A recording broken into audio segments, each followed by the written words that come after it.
I imagine that there's a pretty weird, almost surreal feeling after a breakup where you're just sitting in your room and you're realizing that your entire life just changed, right? It's not even just the sadness of the situation. It's like your brain hasn't even really caught up yet with what happened. You wake up the next morning and you realize like, oh, let me text my boyfriend or my girlfriend and realize, wait, we're not dating anymore. Your first instinct is to go talk to them, to use that coping mechanism of talking to your person, and you realize that you can't. Or you maybe you pick up your phone and you scroll and you're kind of expecting to see a text message from them and hoping that they're going to talk to you. And you want to have that connection still.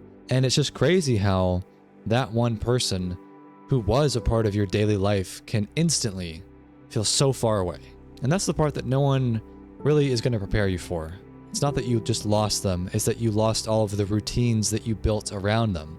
Maybe you texted them every single night at 9 p.m. You talk about your day, you text them I love you, good night, every day. That routine is gone. And it feels like your entire schedule, your sense of what was normal, just vanished overnight. And the thing is that you can't just fill that space instantly, man. You can't just go and replace that person with some habit or hobby because you know that that's not going to be enough. Just stay busy and go to the gym, pick up a hobby, make sure you distract yourself. But that can help, but it's not going to replace it. You're not going to be able to just take those routines and that person and just forget all that happened. Even when you try to distract yourself, you might catch yourself thinking, I wonder what they're doing right now. I wonder what my girl is up to, or my guy, or whoever it was that you were dating, right? You can't help but wonder if they want to get back together with you, or you wonder what their daily life is right now, because that you used to be so privy to that information. And that's why starting over probably feels so impossible. In those first few weeks where you're trying to get back on your feet and establish yourself again after the breakup, you're not just starting over emotionally, you're starting over mentally. You're trying to rewire who you are, what you want out of life, who you love, and that is a lot, man. Because you can feel like you're on autopilot when you're in a relationship, that's always going to be your sense of normal. You're always going to have that person in your life. You're always going to text that person at that time of day. You might even get married to that person. And that autopilot mentality can very easily be shattered if a breakup happens. One of the biggest traps that I imagine people fall into when a breakup happens is thinking that it is entirely your fault, that the breakup happened purely because of your screw-ups, right? You'll replay conversations in your head. You're gonna analyze the texts that you made and think, oh man, did I mess this up? Was I just the asshole this whole time? Could I have tried harder? Did I miscommunicate? And maybe not everyone is that introspective, but I would hope they are to a certain extent. But I imagine a lot of people think this way, right? That you wonder if it was your fault. And a certain amount of that is healthy. But here's the thing, man. Relationships never are going to end because of just one person's actions, right? It's never going to be a 100% one-sided thing. It can absolutely be skewed in one direction, and maybe one person is just not giving you the attention that you're craving, and they're not being present, and they're absorbed in their work too much, and they don't love you like you think that you deserve they are to love you. And so you might think that it's skewed, but it's never just that. It really is not, because no one is a one-dimensional, one-facet person. We are multifaceted creatures. There's going to be hundreds of little things and things that are probably outside of your control, or just, it's so complicated. And breakups don't just happen because of one person. It's a two-person game, isn't it? It's not going to be productive to blame solely yourself, because it's not going to change the outcome, right? You're not going to get back together with that person by blaming yourself. Maybe you could eventually get back together with someone, but it's not going to happen when you just sit in your own pit of misery and worry about what you did wrong. All that's going to do is just make you feel worse and regret of what the decisions that you made to get to that place. Again, I think a certain amount of introspection is healthy, but it's not going to be the answer. It's not going to get you out of that pit. Again, you need to remind yourself that it is a two-person game that you're playing here. It is not something that one person is doing all the heavy lifting. Both people bring a lot of value to a relationship, and both people bring their flaws to relationships, their own baggage and their own mental and personal limits and quirks, right? And sometimes those quirks and those personality traits are just not going to line up in the long run. You might have started out a relationship and you thought, this person has a couple of things wrong with them or things that I don't like, but I can make it work, right? That can be a mature way to look at it, but at the same time, man, if it's just not working, it doesn't mean that you're a bad person or that you failed. It just means that you guys just weren't compatible. You weren't meant to keep going together. And that can hurt a lot. That can be very jarring and hurtful to admit that maybe it just wasn't really meant to be. But it can also be really freeing because that means that it wasn't all on you and it wasn't even on that person. It was just the nature of the situation that it just wasn't meant to work out. And when you can admit that, you can finally stop carrying that mental weight and burden. You can finally get rid of this idea that it was your fault or that it was their fault. Maybe it was one person's actions that caused the relationship to fizzle away, but it also could have just been out of your control. And it can be freeing to recognize that maybe I was just forcing it this whole time and that it wasn't really working out and I wanted this idealized future with this person and I was ignoring the major signs, the red flags that maybe we just weren't compatible. It's important to learn and recognize when things just weren't right for you, right? Like when the dust settles, when the relationship is over and you can reflect back on it, you're going to see things more clearly. And you're going to realize that maybe they just didn't treat you the way that you deserve. Like I said, were ignoring you and they were, not there for you when you needed them. I know I used to do live streams and I would talk to people and have people in the chat and they would talk about their relationships. And I remember this one girl talked about whenever she would come home, her boyfriend would just ignore her or would just keep playing his whatever video game that he was playing and wouldn't come greet her at the door. And I would always just think that's just so messed up, man. Like when your partner comes home, they should be the attention. Like, hey, how was your day? I want to hear about how you're doing. Tell me what you did today. And if someone is ignoring you and not giving you that love and attention, it's going to hurt, man. And I don't think that is a needy thing to say. It's just the truth. You need to give your partner love and attention. Maybe they didn't treat you in the right way in another manner. Like maybe they never wanted to go out and do fun things with you and you were always dragging them to certain events and it felt like such a chore and pulling teeth to get them to do things with you. And that could be another source of feeling like they don't love you, like they don't love your interests and they don't want to try things just because you want to try them. And that's the weird thing about breakups is that you can know deep down that someone isn't right for you and still miss them like crazy. You might really think man, I just hate that person. They didn't treat me right. They weren't there for me. But the fact that you're so held up on it still means that you probably do miss them to a certain extent because they were a big part of your life, man. You can't just act like that person isn't important to you or at least wasn't important to you. You can logically know that this was not the right relationship for you, but the heart isn't always going to be logical. You're not always going to think clearly and you're going to be like, man, I still miss that person for some weird reason. But there is something powerful in accepting that person truly wasn't right for you. When you just fully let yourself say, yeah, that just wasn't going to go anywhere. I was putting a square peg in a round hole here. It just wasn't happening. Because then you can open the door to finding someone who is right for you. You can stop trying to force something that was never going to work. And you can give yourself a shot at something healthier, right? And honestly, even if the next person isn't the one either, you might not meet your wife or husband the first date, right? The first person you run into.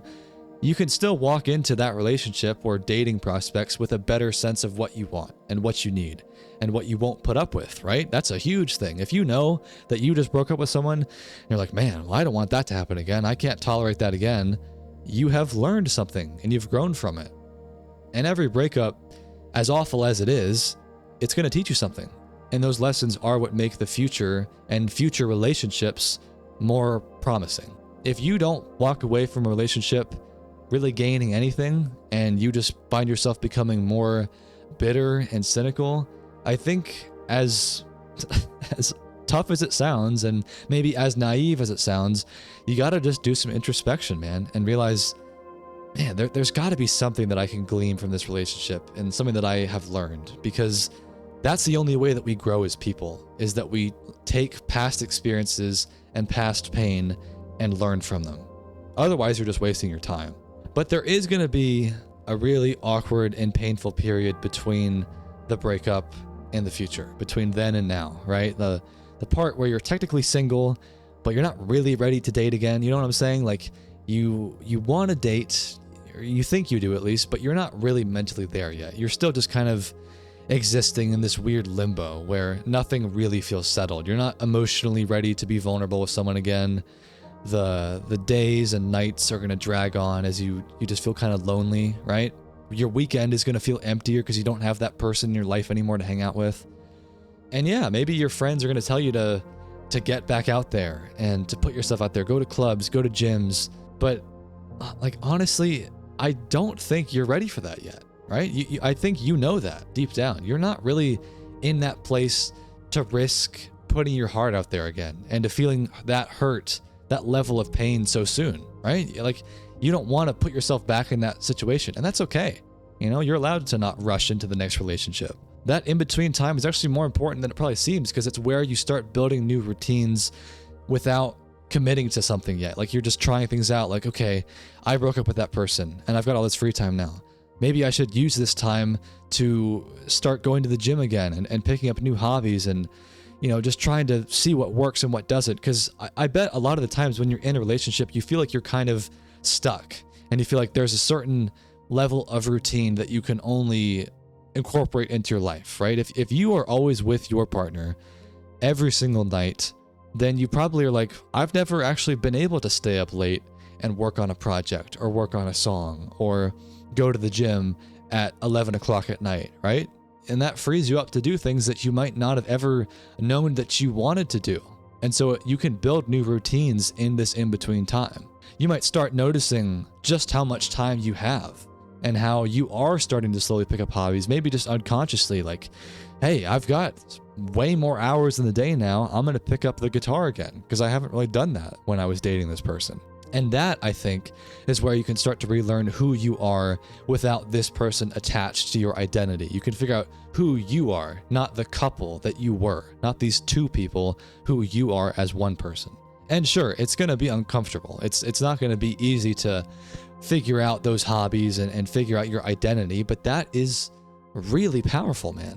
That is where growth can happen, and it's always going to be a little uncomfortable. Growth is never going to be the easy way to go through life. Growth is where the good stuff happens. I don't think that growth and starting over is something that's ever going to manifest in one big dramatic moment, right? It's not going to just hit you one day of like, wow, I'm suddenly a new person.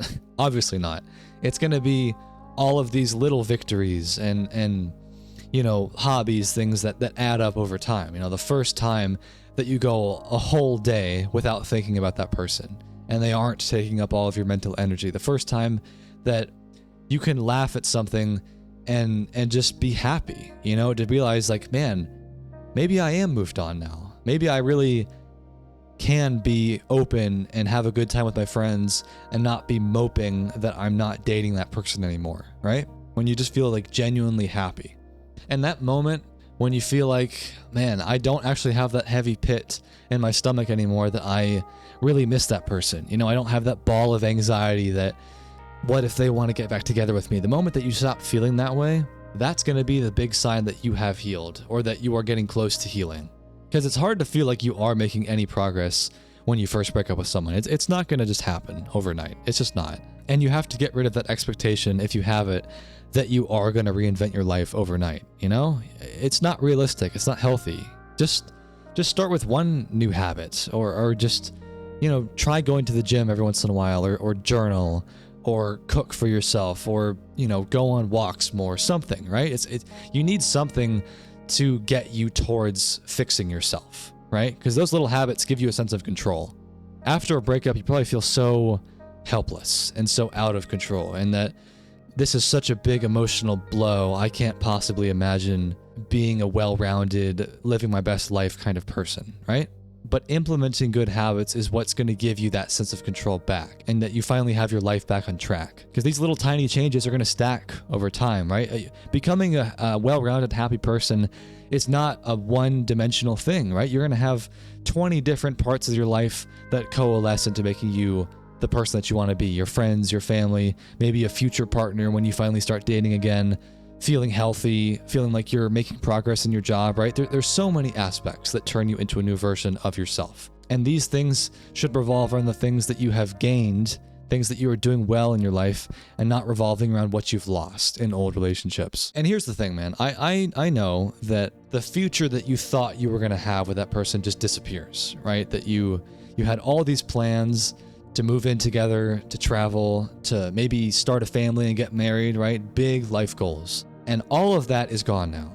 That could be really terrifying. I fully empathize with that. Like I said, I've never had to really deal with a bad breakup, but knowing what I have going with my girlfriend is so precious. And I can imagine that losing that would just be such a punch to the gut. And I know that's scary to hear, that, man, like, I don't even know what to do. And where am I going to travel? Who am I going to meet? Am I going to be able to have a family? Like, that's scary. But it is also the first time in a very long time that you probably get to ask yourself, what do I actually want? Right? Not what we wanted, not what my partner wanted. What do I want? Just you. That shift, I think, is where you can start to get your hope back. You can start to rebuild your plans from scratch. And this time, you get to make every choice for yourself. You get to go to the gym at midnight. You get to stay up late and work on something. You get to go on a hike and no one knows where you are, right? And I'm not saying that's going to erase the pain. It's not going to make you feel better overnight, but it does remind you that you're still in charge of where you go from here. You get to decide what your path is going to be. And that's the part of starting over that doesn't get talked about enough, I don't think. You're not just losing something. You're not just losing this relationship. You're also gaining something. You're gaining freedom and autonomy and possibility. So I know right now it might feel like you've lost something that you're never going to get back, right? You thought that relationship was going to be the end all be all, and that's probably terrifying. But you're not going to get that exact thing back. So get that out of your head now. It's not going to be the exact same relationship forever. And maybe that's a blessing in disguise, because maybe you broke up with someone or they broke up with you because it was a toxic relationship. Maybe that's a good thing, right? And so that can mean that something great is coming your way. Most people don't meet the person that they're truly meant to be with on the first try, right? The first date, the first high school girlfriend or boyfriend that you have might not be your partner, but hey, it could be. Like I said, I've been dating my girl for 9 years since I was 15, right? It can happen. You can meet someone and that can be your partner. Because I think a lot of people are very jaded and they think that, oh man, I'm just never going to meet someone that really gets me, right? It can happen. I'm living proof of that. But most people are going to have to go through breakups like this, heartbreaks, maybe even divorce. And there's a lot of self-discovery that can happen before you get to that final amazing relationship that you're craving. Because that's what we all want. Everyone wants to be loved and to be with someone that understands them. So when you think, oh man, starting over is just impossible. And again, I want to emphasize that I know that I have not personally been through a devastating breakup, but I know how it feels in other ways. Maybe you've lost a really good relationship with a friend or someone that you thought was really close to you that you liked a lot. Maybe they betrayed you, right? I can relate to that sentiment. Eventually you are going to wake up though and realize that the future doesn't scare you anymore and that you're not scared of putting yourself out there again and meeting new people. And when that day comes, you can finally start to see that I can grow and that I can enter this new chapter of my life. Now, let's switch gears and talk a little bit about how dating itself is difficult. And when you're in a relationship, how compromise can be very challenging. I know that when people talk about relationships, they throw around the word compromise a lot. Like it's just this really simple, obvious thing. Like, oh, just compromise, you know, like do what they want sometimes and do what you want sometimes and it'll all be hunky-dory, right? And okay, yeah, sure, sounds great, right? But when you're actually in it, when you're sitting there with someone that you actually really care about, but you're also really stubborn and you know that you have your wants and they have their wants, it's hard, right? It's not this neat little equation that just works out where you split things 50-50 and it's going to be so simple. It's messy. It's emotional. It's complicated. You feel like your needs are being trampled over or they think that you're being so uncompromising, right? And it's much harder than people make it sound, right? It's not like you could just read a self-help book or honestly even just hear me talk about this and that you're going to be able to just figure it out. This is just me talking out loud about how I know it's difficult. There's not an answer to compromise. But I want to have a conversation here about compromise because it's very important to relationships and being able to communicate effectively and having emotional availability for each other is very powerful. The reality is that compromise is not just about choosing together, like making the same decision about like saying, okay, yes, we'll both go to this restaurant, that's fine. It's really about giving up something and sacrificing what you might have wanted because you love the other person more. And no one really wants to admit that. No one wants to do that because it doesn't always feel great to not get what you want. But hey man, sometimes that's just part of the deal. Like if you want to live in the big city and they want to live in the suburbs, yeah, you can't win. Like that is something that is like firmly, they're not going to coalesce together. Or like if you want kids and they don't want kids, yeah, you probably shouldn't compromise on that. And in that regard, it's going to feel like if you do compromise, someone is going to have lost, right? They're just straight up not going to have gotten what they want. And that's a hard pill to swallow. You know, if you've grown up being told that you should never settle or always chase what you want, you know, don't like put your foot down and say what's important to you. It's tricky. You know, in a relationship, you can't just be in it for your dreams. You have to also consider their dreams too, right? What your partner wants. And that shift in thinking is not as easy as people make it out to sound. Here's something, right? It's easy to think that you're such a good communicator until conflict actually happens, right? I think most of us like to believe that we're pretty good about talking things out and we're being very reasonable. Like, yeah, I'm mature. I can handle disagreement. I'm not stubborn. But the moment that there's a real conflict and you really have an argument with your partner, that's where you realize that you're going to have to change something about yourself to make the other person happy. Or not even to make them happy, but just to make sure that it doesn't just turn into a screaming match, because that's never productive. That's where it gets real, where you have to do some proper introspection and think, okay, maybe I'm not actually the pragmatic, diplomatic communicator that I think I am, and let's actually try to make this work. Because if you don't try to make it work, then that's how breakups happen. Because I get it, man. It's like you go into defense mode. You get super defensive. It's not about let's work together. It's like, why should I have to give up what I want, right? And it's very easy to think that way because, you know, you're not just defending your side of the argument. You're defending who you are as a person, right? You feel like you're attacked sometimes, that they just don't get you, right? I get it. We all feel this way. It's very relatable. And at times, you shouldn't always compromise on things. Like if you have very strong values, like again, if you want children, or if you say, I can't be with someone if they don't want to raise their kids religious or something, right? That would be a hard thing to compromise on if you are an atheist or if you don't like religion or whatever, right? Like there are big questions to have when being in a relationship. Maybe having children and raising your kids isn't as relatable for young people, but imagine again, if you want to live in LA and your partner is like, I just hate the big city. I just can't do it. That's going to be tough, right? And I think that at a certain point, you have to recognize, do I care more about the relationship here, or do I care more about what I want as a person? Because there is a part of you that might regret it if you end up choosing the relationship over, say, your career, and then it turns out that you got bitter and resentful that you missed out on an opportunity, right? Because again, man, I get it. If you feel like, you know, you've got certain values that you can't compromise on, and someone says, hey, you know, could we just do this differently? Like, I really this is not going to work for me.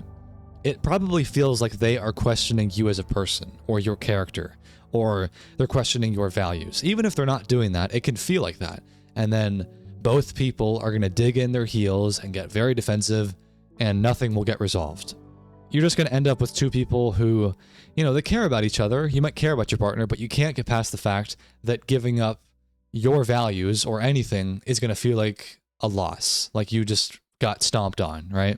One of the scariest parts about compromise is there's going to be that quiet fear, like I said, about what if I give up too much and I become resentful about the future, right? Like I think about that with people that I know where maybe you're caught between moving to the city for the job or moving with the girl so that you can be with her. And that's a very tough decision, because what if your relationship isn't going well and you break up with that person, and then not only did you lose the relationship, but you also lost a huge opportunity and something that you really wanted to do? That could be devastating. You know, what if you give up too much of yourself and you lose your future?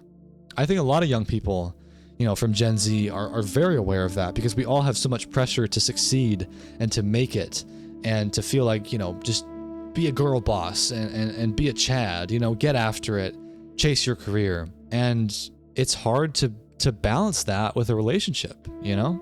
Because I think back in the 50s and 60s, it was more a nature of, you know, we're going to have a simple life. I'm just going to be married. I'm not going to dream much. We're just going to have a normal life. But now everything has become so dramatized and so sensationalized that everyone wants to have a fucking super yacht, and you feel like you can't compromise on anything. Like your dreams are too big. I'm going to become a big actor. I'm going to do whatever. And that's a tough place to be, man. You can absolutely have massive dreams. Like I have a huge dream of becoming a big YouTuber and making that my career, and I wouldn't want to compromise on that. And so you are caught sometimes between a rock and a hard place because you don't know whether or not your career or your relationship is more important. And that's why I feel like it's so important to make sure that you pick someone that respects your career. Because if you find yourself picking between the two and that your partner just like, I just can't do that, you know, this is just not going to be consistent with my values or what I want out of my life, then maybe it's just not meant to be, man. It's as simple as that, because you do not want to find yourself in a relationship where you know that a huge part of it cost you your future or what you wanted to do or your dream or whatever. That is just not going to work. In the same way that I think it's such a devastating loss when someone that really wants children compromises and says they're not going to have kids because their partner doesn't want kids, and then they are always wondering what could have been. What if I really could have become a mother or a father, but my partner just didn't want it? That is going to create so much resentment, man, and you just can't do that. I do think there are certain things that you just can't compromise on, and no matter how painful a breakup might be because you guys just can't come to an agreement on something, it is not worth losing a part of yourself. Compromising in a relationship should never mean erasing what you want to your core, right? You can compromise on little things, but if it's some overarching dream, that is one thing you just cannot agree to get rid of. Like, it's one thing to agree on what you guys are going to get for dinner tonight, but it's a whole other thing to say, hey, I don't want to move across the country even though you want to, or I don't think this career path is going to be good for our relationship even though you really want it, right? That's something you just can't compromise on. But the thing that's tricky is that you won't always know if you are making the right choice until months, if not years later. You know, you might have compromised on having kids, and then 20 years can go by and you thought like, oh, okay, no, I probably could have made this work. And you realize, and you wake up and you're 50 years old and like, damn, I really did miss out on an opportunity there. And that uncertainty can make compromise feel like such a gamble. You just don't know what's going to happen. I don't know if this really is the right decision. Because that's the part that no one wants to admit. You know, you don't want to come across as someone bitter and resentful, but when you compromise on something that you really don't want to compromise on, you're just not going to be at peace with it. There's going to be that little seed of resentment that's going to grow from that conversation. And it can take years before that really festers into that, you know, disgusting plant that it's going to become. It's not going to happen right away. It can be months or years, like I said, but you're going to find yourself, well, I gave up this for that dream? Like, I stayed with this person who I don't even really like to give up my dream. That's a horrible feeling, and I never want to feel that. I never want you to feel that, because resentment can be so dangerous, man, because it's like you keep score in your head of, you know, being like, oh, well, you did this, and I, you know, like playing this weird game, and that by itself can destroy a relationship. If you feel like you're just, you know, picking apart each other. Instead of being on the same team, you're being in competition with each other. Well, I sacrificed more. You know, I did this. I moved to this city for you. And you feel guilty or gaslit, or you find yourself gaslighting your partner, right? That's not a relationship. No one's going to win in that game. That's just destructive. I think it's really problematic when people don't talk about this kind of thing. And they think that that's not happening in their relationship, because it totally happens, man. It's very tempting to think, oh, well, I did this for you, and so you should do this for me. That's not a place that you want to be. That unspoken resentment, if you find that it's building up in your relationship, it's going to sneak up on you.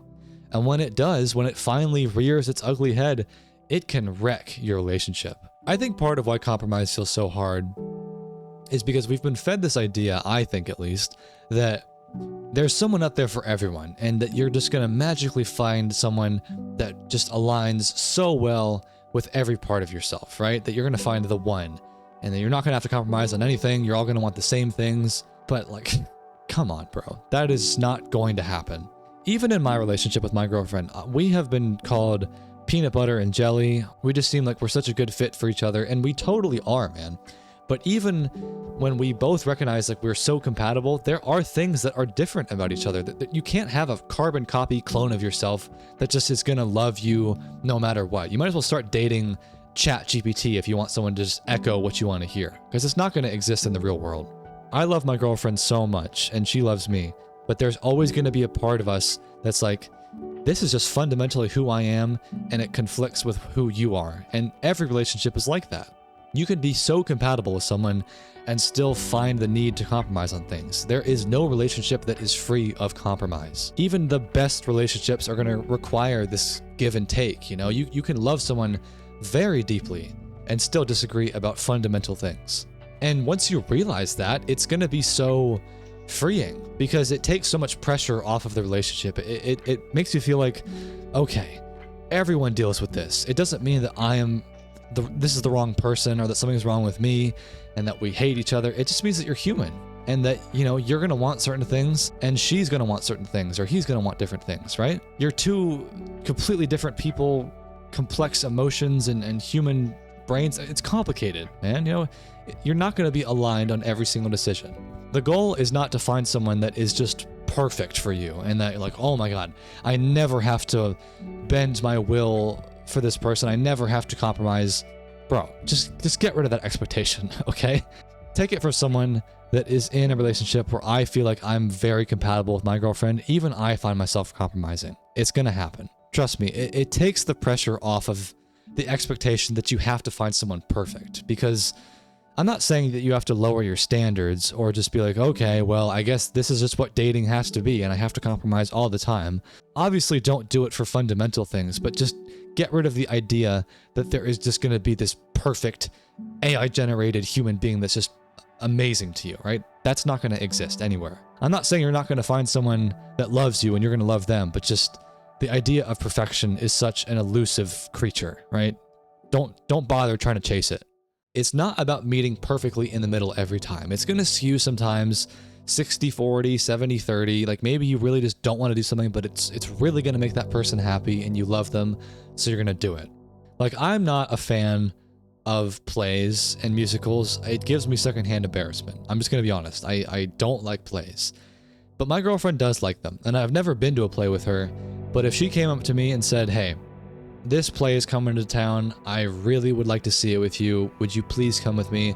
I would probably just be like, okay, this is important to her and I love her, so I'm gonna do it. I might not really enjoy it, and you know, it's not what I like to do with my free time, but if it's really that important to her, then I'm gonna do it. That is what compromise should look like. And again, my girlfriend's not even the kind of person that would force me to do something if she knew that I really truly didn't want to do it. And I think it's important to have an empathetic partner like that can see what you want and realize, okay, if it really is going to make him that unhappy, I'm not going to do it, right? That's an important quality to have in a person. But again, it's not going to be always meeting 50-50 in the middle. It's probably not going to be that simple. What matters is whether or not the overall balance feels fair. If you find yourself overly skewing towards your side or their side, if you find that it's not really often a fair exchange, that's what you should really examine. And that means being honest with yourself and recognizing whether or not this exchange is actually working out and whether or not something is a deal breaker or whether if it's just a simple preference. And it also means checking in with each other after a compromise. Like, hey, was this okay? Like, was that fine that we did that? Like, not only should you check in with them before you do something, like, hey, I really want to try this thing. Are you interested? You also want to do a follow-up of like, hey, how did that feel? Like, was it really that bad? Because often I find with myself that I'm very stubborn and say like, I really don't think I would have a good time with that. But then after the fact, I'm like, oh, actually that wasn't that bad. And it was better than I expected it to be. So that's why I think a follow-up is important. It sounds like a small thing, you know, like, oh, that's not that important. But I think that reassurance really can make the difference between healthy compromise that is actually working out versus just building up resentment over time. Because when it comes down to it, man, compromise only works when both people feel seen. It's not a matter of just one person feels respected. Both people have to feel like they've been consulted with and talked to, and that they have been heard. So as tough as it is, I know compromise is not an easy thing. I think the ability to compromise in a healthy manner is actually one of the clearest signs of a strong relationship, because it shows that you can communicate and talk about your feelings and show that you're not just in it for yourself, right? You're also willing to think about the other person, the bigger picture. Where is this relationship going, right? It shows emotional maturity, that you know how to put someone else's needs above yours when the time is right. Don't always do that, don't just be a pushover, a doormat, but sometimes you need to take a step back and let someone else take the reins. And yeah, that's going to mean sometimes you don't always get what you want, and that it's not going to be, always the most fun experience, but it does mean that you get to build a life with someone who's doing the same for you. You have to feel like both you and your partner are willing to compromise for each other, and not just one person is willing to do it for the other. Both people have to be on the same page. And when it's done right, when compromise is done in a healthy manner, it's not going to feel like losing. It's going to feel like building. You're both trying to get somewhere that's bigger than the current situation, that you're progressing towards a future, and you're both willing to make room for each other. I think if you can approach it with that mindset, not what am I giving up, but what are we creating together, it changes everything. It stops being about who's right and who's wrong and you did that, and I hate that shit, right? It becomes about building something where you're both feeling like you're giving each other space to grow. And honestly, man, that's the kind of love that I think everyone wants. Deep down, that's what we all crave. So I know it's tough, but I really do think that compromise is one of the most important, if not the most important quality and thing to practice on in a relationship. Now, we've talked about breakups and we've talked about compromise. Here's another aspect of dating and relationships that I think is interesting to explore. It's how love feels so different today, and how modern dating and modern women, whatever you want to call it, modern men, how it's just so different, and I think it has a pretty negative connotation now, right? I want to explore this a bit. I don't think my grandparents or even my parents would recognize dating today or know what to do today. It feels so foreign, right? Back then it was, meet someone through your friends, or, you meet your high school sweetheart, we're married for 70 years, it's easy, right? And now it's like swiping on dating apps. People barely know how to talk to each other. No one wants to go out. If you approach a girl in a classroom, you're seen as some sort of creep, right? Everything is just so guarded now. Everything feels like there's walls built up everywhere. Everyone's got like a mental social wall. People don't know how to talk to each other. It's so much harder to meet someone, right? And in a way, I think relationships have become much more disposable, and people are more willing to give up easily now. And I'm not trying to do the whole, the good old days were better, right? Like the boomer take. It's not that. It's just, I can't help but notice how temporary everything seems to feel. And not that I have personally had to date people. Like I said, I've been dating my girl for 9 years, and I'm so fortunate that I haven't had to date anyone online in this world, but I can see how it would be really hard for people today, for Gen Z and young people to meet someone, or even when you're older now. Like if you're in your 30s or 40s or 50s, it's like, good luck finding someone now, right? I think dating apps do have a lot to do with it, right? I mean, think about it. If you can have a phone and you can just sit on it and scroll, half watching one thing, your attention is diverted to the show that you're watching, while you mindlessly scroll through hundreds of people and you're just like, oh, ugly, kind of cute, yeah, that bio is disgusting, right? Like, golly, bro. It just treats people as so disposable, right? It changes how we see each other. It's like the second that someone doesn't meet all of your criteria, they're not the perfect fit, you just move on to the next option, right? It's so easy to think like, there's probably someone better out there, I'll just swipe again, it's fine, right? That mentality makes it so much harder to actually commit to working through a relationship, to compromise, to meet someone that doesn't quite meet your expectations fully, but you can definitely see a future with them, right? Because deep down, I bet so many people are like, why am I trying to make this work when I could just find someone else, right? I'll just shop around, right? Again, I think everyone's guard is very high up. Everyone is so much more guarded than they used to be. And I get it, online dating, and ever since we all went online since 2020, a lot of us have been really, isolated, and that cannot have been a good thing for our social skills, and I'm sure a lot of people feel like they've been burned. They've dealt with betrayal and partners that weren't kind to them. They lied to them, they manipulated them, they gaslit them. And when that happens, you I don't want to be vulnerable with the next person. When you go into the next relationship, you already have your walls built up, and when two people are both trying to not get hurt, nobody really is going to let the other person in. I feel like I see that a lot with the dating shows that I watch with my girlfriend. We'll often watch like The Bachelor or Bachelor in Paradise or Love Island or something. And it seems so common for people to say, oh, I just don't know if I'm ready for a relationship. I've had really bad exes and I'm just not ready, right? That seems so common, and maybe it's always been that way. Maybe it's just the nature of these things are televised now, and we have social media to highlight just how many bad relationships have been out there. But it does feel like it's just a really common sentiment that people are very jaded and cynical about dating today, and they don't want to really try. I understand the irony of someone that doesn't have to date or doesn't have to put themselves out there saying like, oh, just try, it's not that hard. Like I know I'm speaking from a place of privilege here, but I feel like it just, I don't know, man. You know what I'm saying? Like, people are just very hesitant to hop into a relationship and to get vulnerable with people. It's like we're all trying to play this game of like, where's this person at? And try to guess their emotions. We don't want to like make the first move, let them make the first move because we're scared our moves are going to backfire, right?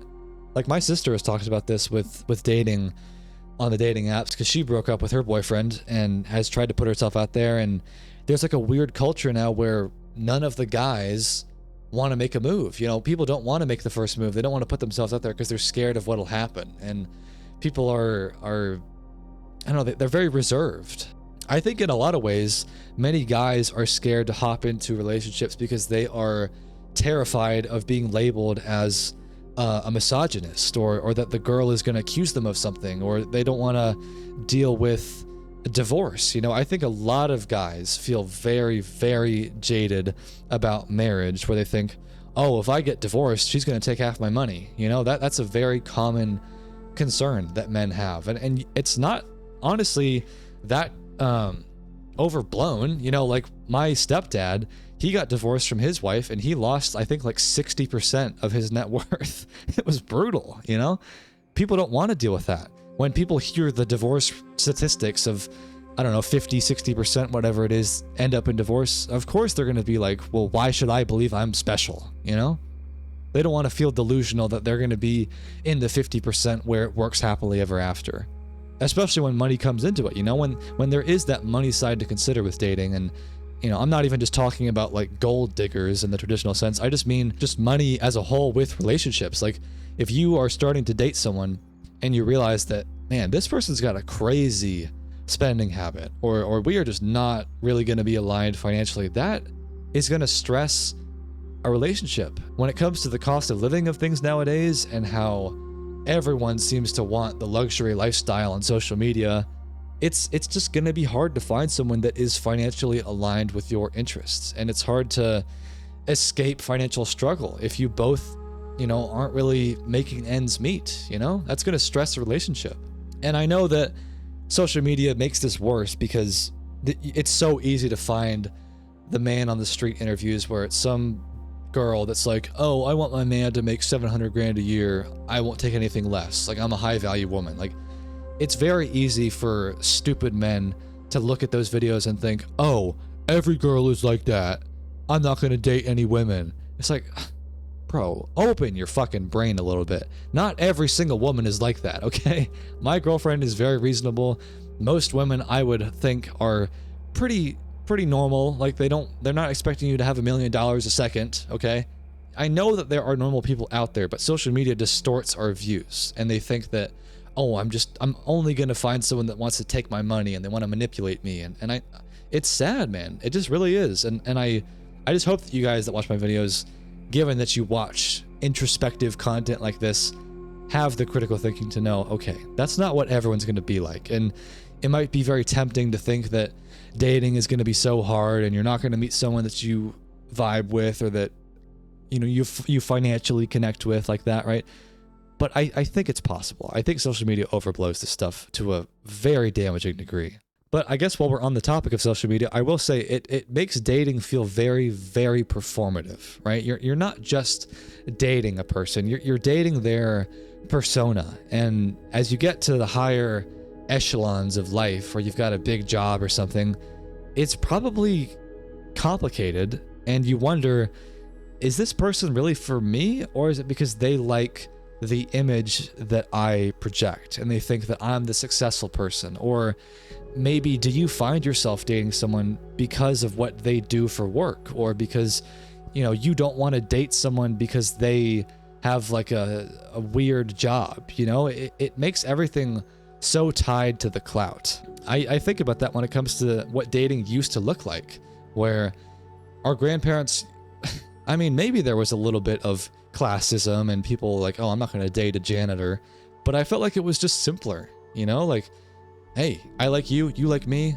Who really cares what we do? I don't care about your social media persona because it didn't exist back then. You're just dating the person, not their persona. And it's very easy to compare yourself to other relationships on social media, and you're not matching their curated look. You don't have the Botox that that person has, and you're not as attractive as that person, right? Or it's easy to think that your love is less than because it doesn't look as glamorous as what you see on Instagram or TikTok or whatever, right? And that pressure can damage or even outright destroy something good, a relationship that you've got, because you're too focused on what you don't have, or you're too focused on how it looks rather than how your relationship feels. But I want people to have hope that real love does exist, and that social media and all of these external influences are merely scratching the surface of what most people are like. It's just buried under a whole lot of noise right now. You're gonna have to dig a little deeper and get off the dating apps and social media and just go out in the real world and try to find someone, because that's where real people are. They're not gonna be on Instagram. They're not gonna be in your DMs. You have to go against the grain a little bit and to not do what everyone else is doing, where you think, oh, this is the only possible place that I can find someone, on Instagram or something, or Tinder, right? Like, you need to go outside of the box a little bit. Instead of endlessly swiping and trying to find the perfect person on an online app, maybe focus on building a life that you enjoy. Turn yourself into a person that someone would want to date first, right? That's a big part of it. Maybe you're not even really in a place to date yet, and you need to build yourself up first. And maybe once you do that, connections are going to happen naturally. People are going to notice you more, like, wow, he's put on some muscle, or like, you know, he's really like elevating his life. He's working hard in school and work, and he's looking like an attractive person, right? Not just physically, but just as a character, as a person. Like, that's the type of person that I want to be with, right? That's who you want to become. And maybe you'll meet someone through the hobbies that you pick up, or the friends that you make, right?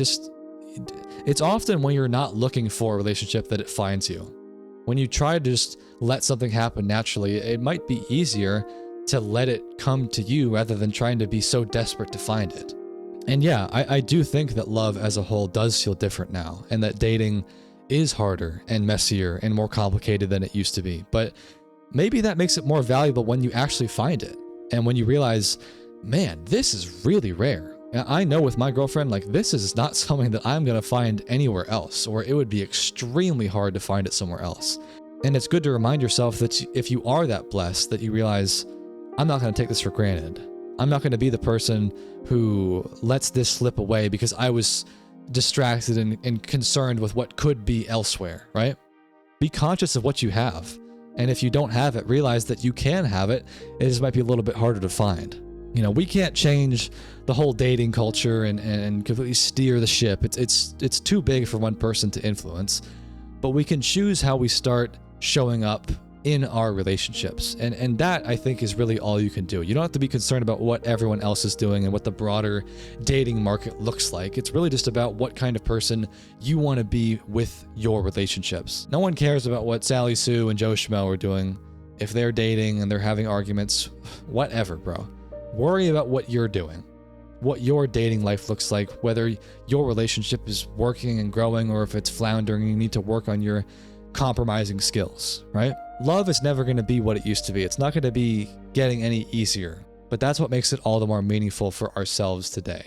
Don't take it for granted if you find it, because it is a rare and beautiful thing.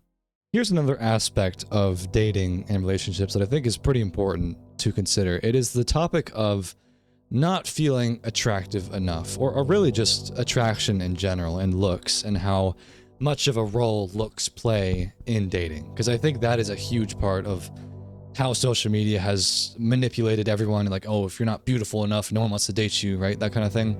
Let's talk about that. I would imagine that this will resonate with some people. Like, you ever have those days where you just look in the mirror and you're like, God damn, bro, I am ugly. Like, what on earth is wrong here? Like, why am I not buff enough? Why do I have so much acne? Why is my waist not where it should be, right? Everyone feels this way. And, you know, you probably feel like people don't even look at me. You know, I'm not getting the attention that I'm craving, the love and affection that I'm craving. And when dating is already such a numbers game, it's, you know, already such a performative visual game, it's hard to not feel like you've already lost before you started, right? I don't think people talk about this that much because honestly, it's kind of like, it feels pathetic or shameful to say, oh, I'm ugly, or to say, I don't feel like I'm attractive enough for anyone to want me. Like, that's a very sad thing to say, and no one wants to admit that, right? But I think that's a really important thing to talk about, because people don't want to have a conversation around looks because they don't want to seem shallow. They want to seem like, oh, I'm just in it for the intellectual relationship emotional aspect. I don't care what my partner looks like. But it is a very important aspect of a relationship. If you don't find your partner attractive, then that's going to be a problem for most people. People want to be attracted to their partners. It's a huge part of the equation. But I know a lot of people feel this way, like especially girls. I feel like social media is so destructive for girls in particular, because girls compare themselves so much. I know guys do too, but I feel like girls do it especially. Like, oh, her hair looks better than mine, or I want to get that curling product, or I want to get that makeup product and spend this money so I look as pretty as her. And it's become extremely monetized, you know? And I mean, it's not just the physical attraction part. It is kind of like the holistic picture of someone who is more attractive as a mate or a person because they've got the better job, or it is because of the body, but also because of like the social life and because of what they can bring to the table. And sometimes I feel like, why would anyone pick me when there's 1,000 gigachads out there, you know? And that mindset is very toxic. You know, I feel like I have become more confident over the years, but I still catch myself like, man, I'm not as buff as I wish I was. Or like, I watch Love Island, and I tell my girlfriend, like, there's a very specific Love Island physique that you can see on like these dating shows. If you don't know Love Island, it's just like it's a show that people watch about dating. And like every single dude is like that 190, 185 pound buff chiseled look. And you have to have that look. Otherwise you're not an attractive guy, right? It's very common. And I think that's why so many guys resort to performance enhancements, because it makes you feel like, okay, I've got a fair shot of looking impressive to the ladies, right? And that's very destructive. That's not a good thing.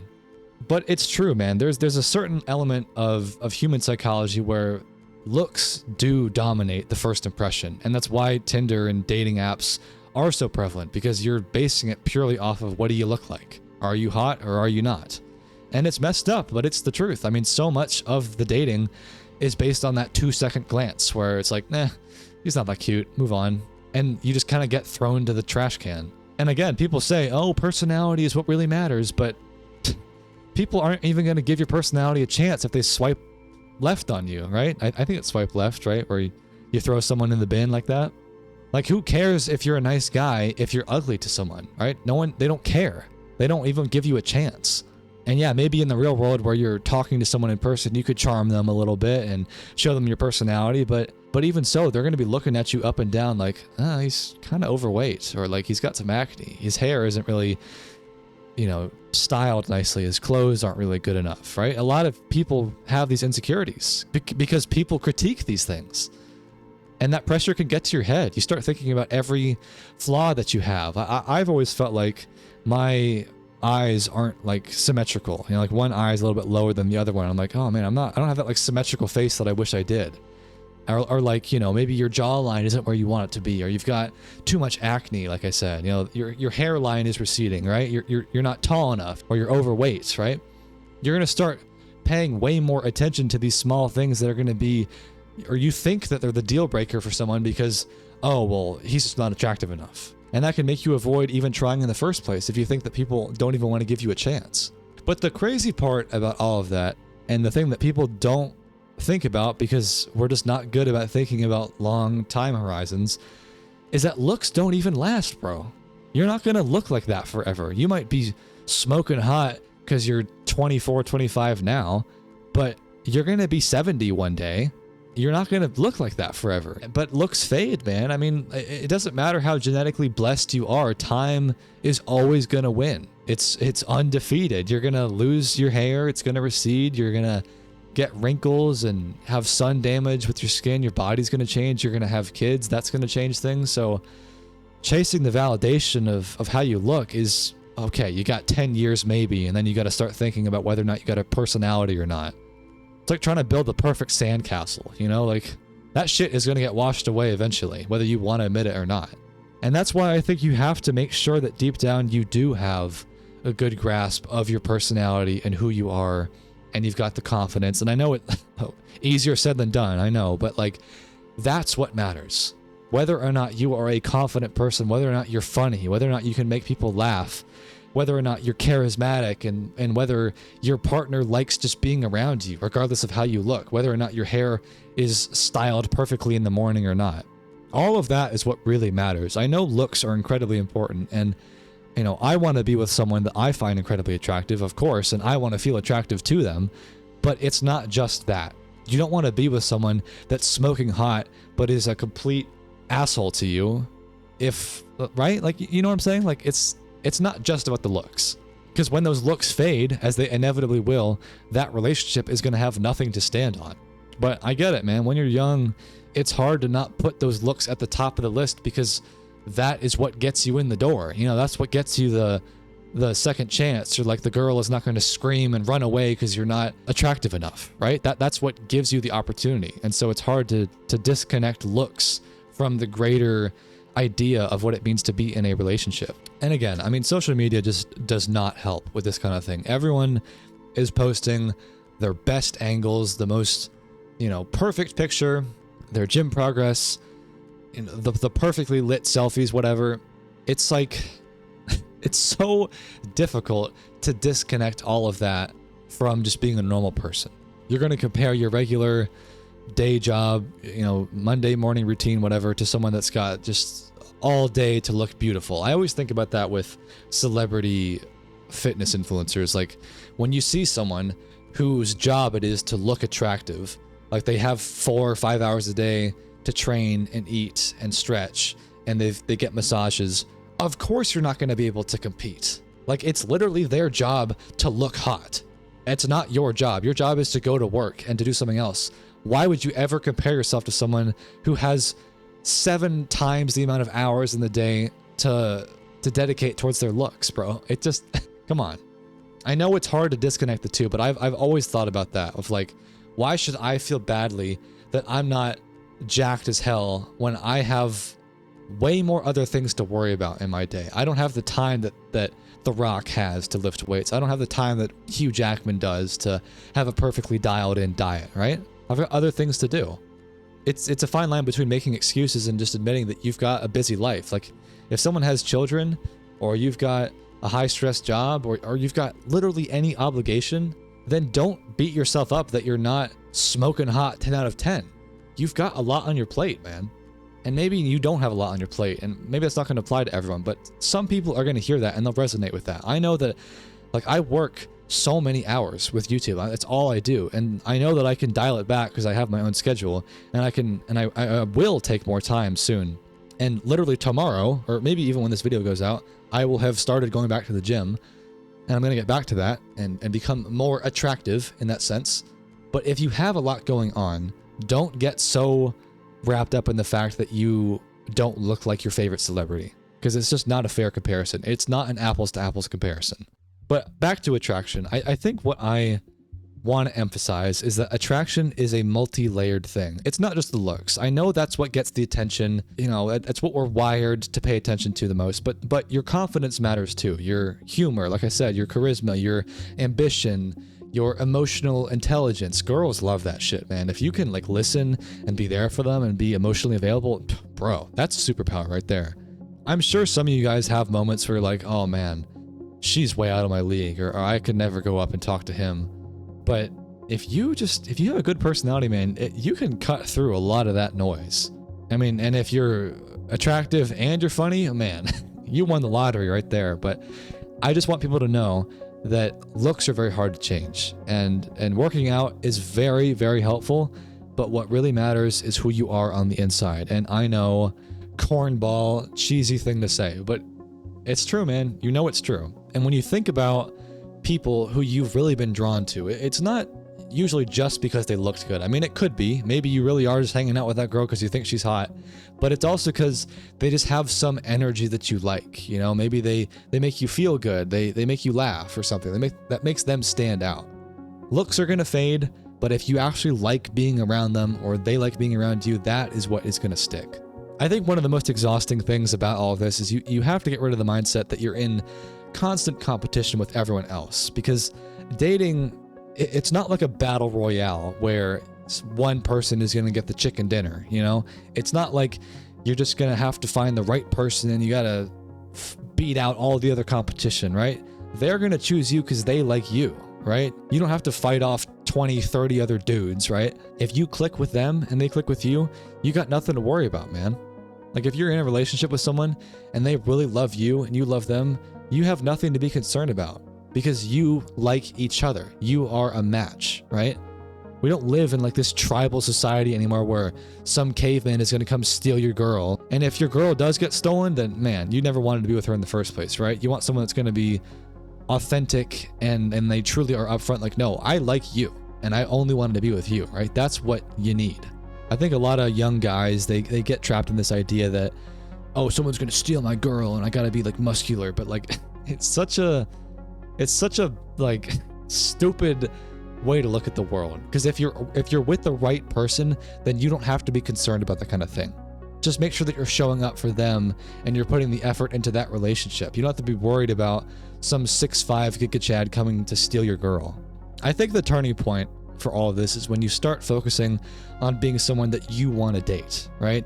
If you actually respect who you are as a person and you find yourself attractive, you're like, man, I look good today. I've been putting in the work in the gym. If you like how you live, you like what you've been eating, you like how you treat people, the energy that you bring, that's when you're going to be proud of yourself. And you know that I can finally start to find someone that likes me because I like me. And I know you're going to have days where you feel invisible, like you're not attractive enough, because everyone's got that. I feel that, you feel that, we all feel that. But if you can accept that looks are going to fade and they're just one small part of the attraction, that is going to give you so much more control of your life. You're going to feel so much more freed up and not so concerned about whether or not you put on enough makeup in the morning before you go out to the world, right? And honestly, that's the most attractive thing you can do. Don't give a shit about what you look like, and I mean, have some self-respect, but like, who cares about the validation and whether or not the girls are looking at you? And, you know, who cares? Really, nobody cares. I know that was a lot about dating, a few different topics. I just had a lot on my mind. I hope some of that was helpful. Maybe one topic in particular was interesting, but that's about it. And I'll see you in the next one.